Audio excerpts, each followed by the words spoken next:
Since the beginning of the Israel-Hamas war on 7 October 2023, there have been protests in major Western capitals against Israel's continuous bombardment of Gaza. The Israel-Hamas war has exposed the strength of the Islamist extremists in the West, especially in the United Kingdom and France. One would ask, how would a Muslim be the mayor of one of the most important Christian capitals in the world? Could a Christian be the mayor of Riyadh, the Saudi Arabian capital? We all know the answer to this question. The Islamists are taking advantage of the democratic system of government in the West to conquer the West. As we know, some of the most important tenets of democracy are the rule of law, freedom of speech, freedom of expression, and freedom of worship. So, Islamists take advantage of these principles to gradually Islamize the West. In January 2015, the employees of the French satirical weekly magazine Charlie Hebdo were targeted in a shooting attack by two French-born Algerian Muslim brothers, Said Kouachi and Cherif Kouachi. Some minutes after the attack, as the brothers entered their car, they were heard saying, "We have avenged the Prophet Muhammad." No one is talking about the blasphemy of Muslims against Christian and Western values. I have watched hundreds of videos where audacious Muslims come out to call for the imposition of Sharia law in Western countries because the Western culture is satanic, and consequently, the only valid system is supposed to be the system of Islam, which is the Sharia. Britain is Darul Harb because they are, anathema to God's law. They're not implementing it. They're violating His sanctity, and therefore, this is war against Allah and His Messenger. We are obliged as Muslims to take the authority away from the people who have it and implement the Sharia. Now, I hope that can come in a very peaceful. You've watched the video. Isn't this appalling and annoying?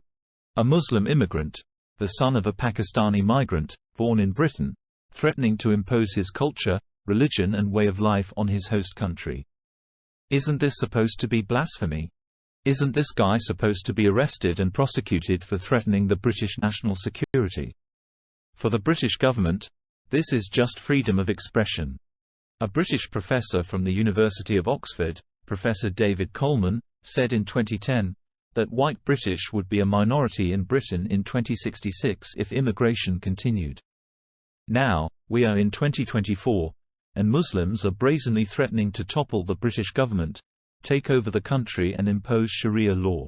David Cameron on 5 February 2011, criticised state multiculturalism in his first speech as Prime Minister on radicalisation and the causes of terrorism. At a security conference in Munich, he argued the UK needed a stronger national identity, external to prevent people from turning to all kinds of extremism. He also signalled a tougher stance on groups promoting Islamist extremism. The speech angered some Muslim groups, while others queried its timing amid an English Defence League rally in the UK. As Mr. Cameron outlined his vision, he suggested there would be greater scrutiny of some Muslim groups which get public money but do little to tackle extremism. He said that ministers should refuse to share platforms or engage with such groups, which should be denied access to public funds and barred from spreading their message in universities and prisons. He added that the United Kingdom needed a lot less of the passive tolerance of recent years and a much more active, muscular liberalism. Today, multiculturalism even isn't the problem anymore. It is a single culture that is threatening every other culture, not only in the United Kingdom, but almost in every other country around the world. In recent times, countries that haven't witnessed Islamist terrorist attacks are very few. Here is the video of an Afghan refugee stabbing innocent people in the street of Hamburg, Germany, last week. The most surprising and disgusting aspect of the scene is that the Islamist repeatedly shouted "Allah Akbar" as he stabbed innocent people. One of the few European countries that have managed to avoid an Islamist terrorist attack in recent years is Poland. This is simply because Poland has rejected Muslim migration. Please, don't get me wrong here. I am not saying that all Muslims are terrorists. There are good and peaceful Muslims out there. But the fact remains that these peaceful Muslims are powerless in the decision-making of the Islamist hardliners. The hardliners only have one goal: conquer the entire world and impose Islam and their way of life on everyone around the globe. The West is at a disadvantage, Muslim or Islamist extremists are using Western democracy and tolerance and freedom of expression to gradually conquer the West. Hiding behind the principle of freedom of speech, they openly come out to say they want to impose Sharia law in the UK or any other country in the West without any criminal consequences. Can a Christian do that in Saudi Arabia?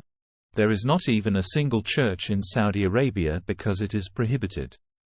According to the research I made, there are around 2,000 mosques and Islamic prayer rooms in the United Kingdom, serving 4.1 million Muslims, or 6.3% of the UK population, and about 1,500 of those mosques were located in London as of 2016. As if these worship centres were not enough, you still see Muslims praying in the streets of the UK almost on a daily basis. Wake up, West, wake up. Islamists only have one goal, and they are no longer hiding it. They want to Islamize the West and impose Sharia. The moderate Muslims can never have control over the Islamists. It is rather the other way round. According to the Islamists' ideology, the only true government is the government of Allah. Every other government is illegitimate. Know that these people are undermining the principles of your country, whatever those principles might be. In Israel, it might be to undermine Jewish history and to undermine the Torah and to undermine the Jewish peoplehood. In America, it might be to undermine liberty and freedom and democracy. It might be different things, but it really doesn't matter, because in the end, it's to undermine the established laws of those lands and to supplant it with jihadism and with Sharia law. And to bring back people to worshipping the one true Lord, which is Allah.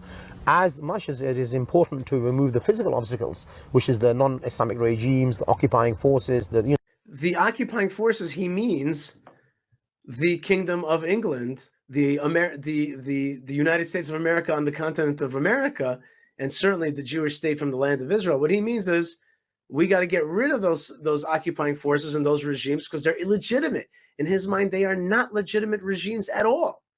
Non-Islamic regimes are illegitimate altogether, and that's what he says so clearly. That's what this is about. It's about a global movement to undermine other regimes, and they're going to do it through war and through the jihad of the word. The Republican Guard, which support those leaders in our own countries.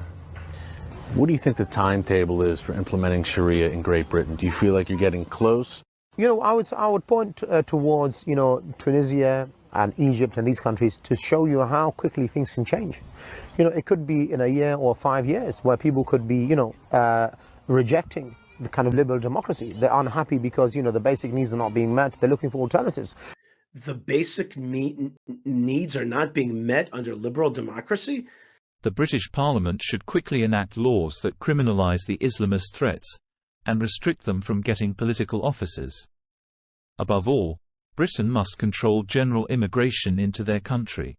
Just as Professor David Coleman had referenced in 2010, if necessary measures are not taken to curb the influx of migrants, especially Islamist migrants allegedly sponsored by Iran and Saudi Arabia into the West, what would Britain do in 2066 if British citizens become a minority in Britain? God forbid. Islamists might vote in favour of the Islamization of Britain, and the decision would not only be legal, it would also be binding. As we all know, democracy is a game of numbers. So, what would Britain do? I don't know if British politicians and many British citizens are seeing this looming danger. If Western Europe could topple the Christian absolutist monarchies that existed in Europe between the fall of the Western Roman Empire in 476 AD and the birth of liberalism in the last quarter of the 18th century in Europe, why can't they rise now to save their culture, civilization and way of life? According to the Islamist ideology, human beings have no right to rule over others or to choose someone to rule over them. In an Islamic state, the rule must be according to God's law, and the ruler must be the best person to enforce God's law. With this, anyone can see the incompatibility of Islam and Sharia with Western values. Muslims view Christians as people of the book, and regard them as kafirs, meaning unbelievers, committing shirk, meaning polytheism, because of the Trinity, and thus contend that they must be dhimmis, meaning religious taxpayers, under Sharia law. Although, Christians similarly possess their views about Islam, but neither Christians nor the Bible preaches violence against unbelievers. So, what do you think? Do you think that Western leaders are weak and afraid to stand up to the continuous rise of Islam in Europe? Do you think that action should be taken to curb the rise of Islamist extremism in the West? Share your thoughts and leave your comments in the comment section. Subscribe to this channel for more content about UK and EU immigration. Thanks for watching.